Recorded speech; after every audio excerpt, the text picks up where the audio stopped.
Hello everybody, welcome to my studio. Today I'm gonna walk you through the process of making of my first single from my debut EP as MARTIERA, Wake Up. So this is the track. I started to use my own vocals as well as doing mixing and mastering by myself. If you're ready, let's just dive in and check it out.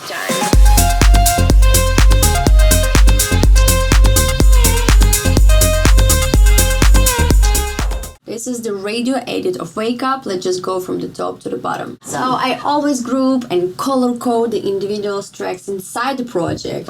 I know it takes a little bit more time, but honestly, it pays back big times afterwards. So traditionally, the first group is a low ends. As most of you know, that's one of the most important elements in dance electronic music because kick and bass brings most of the energy to your song.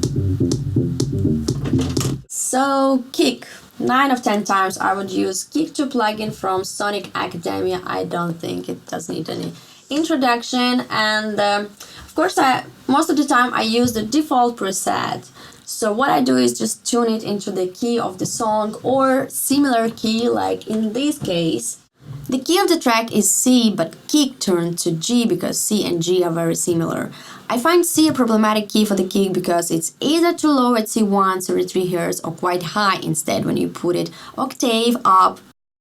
The G at 49 Hz is a perfect spot in my opinion. And then I always decrease the lanes of the sample because I don't want it to be boomy and conflict with the bass. And especially with it's not just one repetitive note but has some melody, like in my case. And sometimes I really like to play with clicks, but it wasn't the case here, so basically this is all I done here.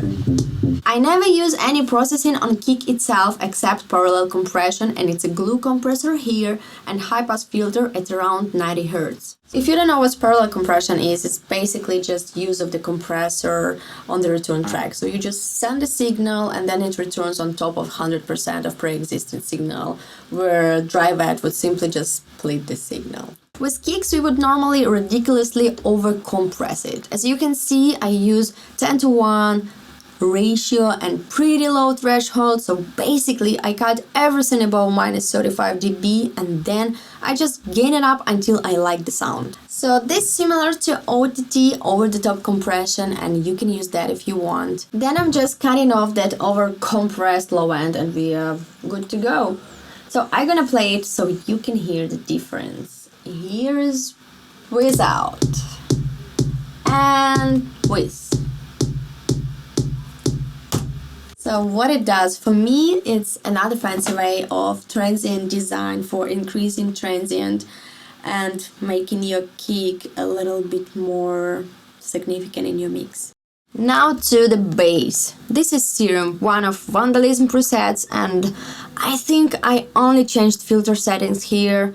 Then we have J37 tape saturation. I prefer not to use any presets with it because I think they are a bit overkill in my opinion. I just throw it with initial settings like this and it's perfect. Then a little bit of overdrive for to the floor side chain, and finally low pass filter for some automation and movements. The low end group then compressed with UAD LA2A and it looks like, oh, I forced it to mono. So that's not what I would do now. Actually, I prefer it to be this way.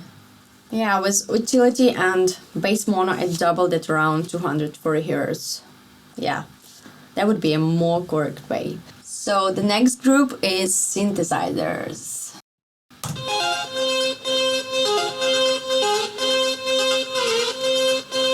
The group is compressed with UAD 1176 and this is lead sound. It's again Serum and you can see that it uses the same processing as the bass, and that's because it started as a bass original, and I'm gonna play the old version for you right now.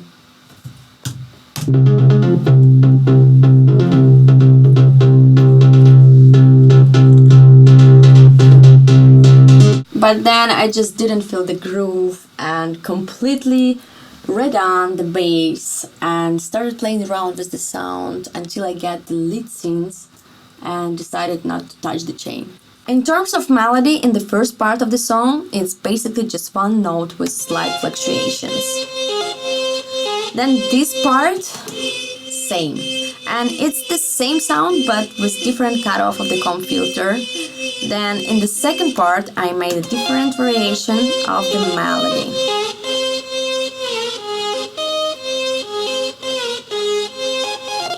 The next goes this sequence, and it's fire.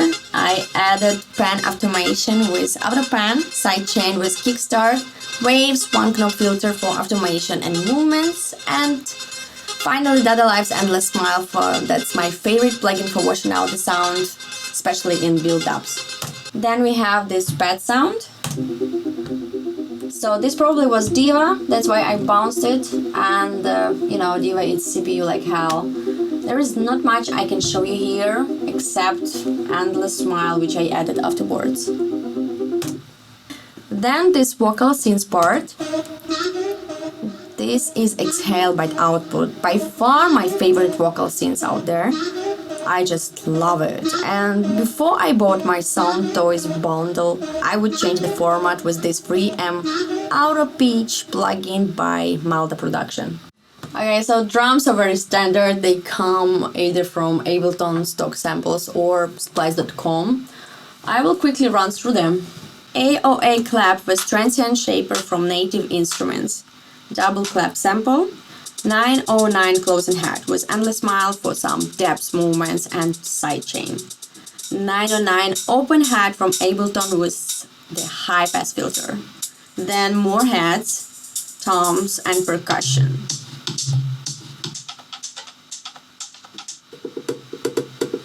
Pretty standard procedure, just keep clap and hats in the center and toms and percussion more on the sides with some pan automation or with this wobble effect from RC20, which makes the sound so wide and so cool. I really love it. Then finally the whole drums group is glued together with glue compressor, and I've slightly boosted highs at 8 kHz with UAD Pultec EQ. On my vocal chain, I've got the gate OTT multiband compression, just a tiny bit. Then Maserati VX1 vocal enhancer. Normally I only use it when with more spoken words like here. Then I have Pultec EQ boosting some low frequencies. Again, this would work only for spoken words. Then I compress it with LA2A from UAD, and finally Endless Smile for some transitions and washing out vocals in certain places. Then I have a bunch of effects like risers, crushers, laser shots, some white noise in the end. For the return tracks, I use Convolution Reverb Pro, which is my go-to cohesive reverb, simple delay, parallel compression for the kick, which I already mentioned before. Nothing on a master bus because this is the production and I really like to do the mix down in a separate project. Alright guys, so this was my walkthrough of how I produced Wake Up. To hear the final result, please click the link in the description, subscribe to my channel to hear more music and videos like that. Feel free to ask me your questions in the comments and stay tuned. Mwah.